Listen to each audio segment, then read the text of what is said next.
क्रांतीवीर doctor नागनाथांना Naikwadi हुतात्मा किसन अहिर सहकारी साखर कारखान्याच्या चेअरमनपदी माननीय श्री वैभवकाका नायकवडी व व्हाईस चेअरमनपदी श्री रामचंद्र भाडळकर यांची बिनविरोध निवड झाल्याबद्दल हार्दिक अभिनंदन।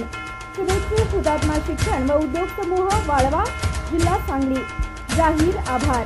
पंचवार्षिक निवडणूक 2023-2028 हुतात्मा पॅनेलच्या सर्व उमेदवारांना प्रचंड बहुमताने निवडून दिल्याबद्दल कारखान्याचे सर्व सभासद, मतदार बंधू भगिनी, शेतकरी, कार्यकर्ते, अधिकारी, कर्मचारी व हितचिंतक यांचे मनपूर्वक आभार। श्री वैभव नागनाथ नायकवडी, मार्गदर्शक, हुतात्मा संकुल वाळवा।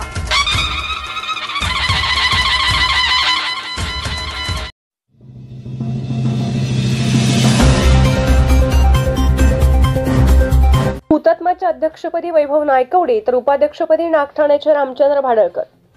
क्रांतीवीर पद्मभूषण डॉक्टर नागनाथांना नायकवडी हुतात्मा साखर कारखान्याच्या अध्यक्षपदी वैभव नायकवडी तर उपाध्यक्षपदी नागठाण्याचे रामचंद्र भाडळकर यांची बिनविरोध निवड झाल्याची घोषणा निवडणूक निर्णय अधिकारी गोपाळ मावळे यांनी केली। कारखान्याच्या नुकत्याच झालेल्या पंचवार्षिक निवडणुकीनंतर अध्यक्ष उपाध्यक्ष निवडीची सभा हुतात्मा किसन अहिर विद्यालयाच्या सभागृहात घेण्यात आली। यावेळी नूतन नवनियुक्त संचालक सर्वश्री तानाजी निकम, वैभव नायकवडी, तुकाराम डवंग, विश्वास थोरात, गौरव नायकवडी, शरद थोरात, संभाजीराव पाटील, पांडुरंग पवार, शिवाजी जावीर, जयश्री अहिर, वैशाली मोहिते तसेच बिनविरोध संचालक अरविंद कदम, बापूसो पाटील, शिवाजी खामकर, रामचंद्र पाटील, गंगाराम सूर्यवंशी, शरद माळी, लक्ष्मण शिंदे व विशाखा कदम, कार्यकारी संचालक समीर सरगर आदी उपस्थित होते। निवडणूक अधिकारी गोपाळ मावळे यांनी सर्व नूतन संचालक, चेअरमन, व्हाईस चेअरमन यांचा सत्कार केला। क्रांतीवीर डॉक्टर नागनाथांना नायकवडी हुतात्मा किसन अहिर सहकारी साखर कारखाना लिमिटेड, नागनाथांना नगर, वाळवे तालुका वाळवा जिल्हा सांगली या कारखान्याच्या सन 2023 ते 2028 या कालावधीसाठी माननीय व्हाईस चेअरमन पदासाठी श्री रामचंद्र ज्ञानदेव भाडळकर यांचं एकमेव असं नामनिर्देशन पत्र प्राप्त झालेले आहे आणि ते या कारखान्याचे व्हाईस चेअरमन पदासाठी निवडून आलेले आहेत असं मी जाहीर करतो। त्याचबरोबर पद्मभूषण क्रांतीवीर डॉक्टर नागनाथांना नायकवडी हुतात्मा किसन अहिर सहकारी साखर कारखाना लिमिटेड, नागनाथांना नगर, वाळवे तालुका वाळवा जिल्हा सांगली या कारखान्याच्या सन 2023 ते 2028 या कालावधीसाठी माननीय चेअरमन पदासाठी एकमेव असं नामनिर्देशन पत्र प्राप्त झालेलं आहे। त्यामध्ये श्री वैभव नागनाथ नायकवडी हे या कारखान्याचे चेअरमन म्हणून बिनविरोध निवडून आले आहेत असं मी या ठिकाणी घोषित करतो।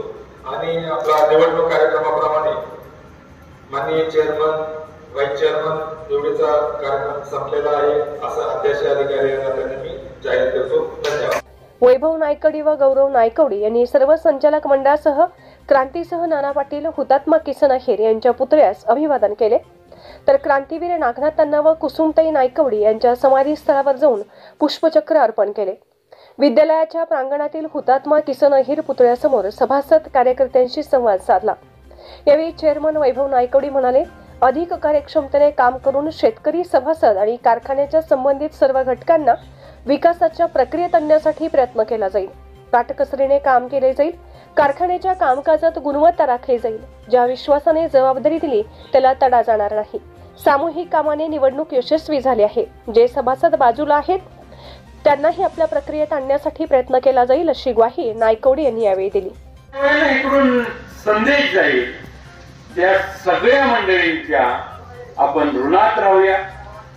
त्यांच्या ऋणात राहणं, त्यांना न्याय देण्याच्या दृष्टीने आपण कार्यरत राहणं हीच खरी पद्मभूषण नागनाथांना श्रद्धांजली असेल, आदरांजली असेल। तेव्हा पुन्हा एक वेळ हे तुम्ही जे दिलेलं सगळ्यांचं जे निवडी आहे, तुम्ही दिलेल्या ज्या जबाबदाऱ्या आहेत त्या आपण चांगल्या पद्धतीने राबवूया आणि ज्या वेळेला यश आपण मिळवतो त्यावेळेला त्यामध्ये सर्वांचा कामात सहभाग असतो। तेव्हा हे हुतात्मा पॅनल जे निवडून आलं चांगल्या मताधिक्यानं निवडून आलं त्याबद्दल याचं संपूर्ण श्रेय या विजयासाठी झटणाऱ्या छोट्या मोठ्या सर्व कार्यकर्ते सभासद यांना देतो आणि भविष्यामध्ये जे आपल्यामधून सुद्धा काही सभासदांचे दिशाभूल करून असेल, काहींच्या त्रुटीमुळे असेल किंवा काही आमच्या त्रुटीमुळे असतील, जी मत बाजूला गेलेली आहेत ती दुरुस्त करून या मुख्य प्रवाहामध्ये सर्वांचे सहभागी करण्याच्या दृष्टीनं आपण भविष्यामध्ये प्रयत्न करूया. शेवटी एका टप्प्यावरती त्या सर्व सभासदांनी कारखान्याचे शेअर्स घेतले म्हणून भागभांडवल उभा राहिला, म्हणून कारखाना उभा राहिला, म्हणून आपण या ठिकाणी आज या संस्थेमध्ये निवडीची चर्चा करतोय. म्हणून सर्व सभासदांना डोळ्यापुढे ठेवून हुतात्म्याचा झेंडा अधिक उंचवण्याच्या दृष्टीनं आपण सगळे प्रयत्न करूया. करण्याच्या दृष्टीनं आपली भूमिका असली पाहिजे. आपल्या संस्था आणि ह्या नक्कीच चांगल्या चालतील, कारण ह्याच्याबद्दल काहीच मला अडचण वाटत नाही. पण आपले कार्यकर्ते सुद्धा वाढले पाहिजेत, आपल्या गावागावामध्ये गट सुद्धा वाढले पाहिजेत आणि हुतात्म्याची एक राष्ट्रीय ओळख म्हणून सुद्धा मोठी झाली पाहिजे. ही आपली सर्वांची भूमिका असली पाहिजे. एक जे कोणत्याही अडीअडचणीला आणि कोणत्याही त्रासाला किरकोळ संकटाला सुद्धा कार्यकर्त्याच्या पाठीशी उभा राहील. कारण काल सुद्धा एक दोन ठिकाणी सुद्धा काही गोष्टी झाल्या, पण त्या ठिकाणी लगेच ऍक्शन घ्यायची माझी भूमिका असेल.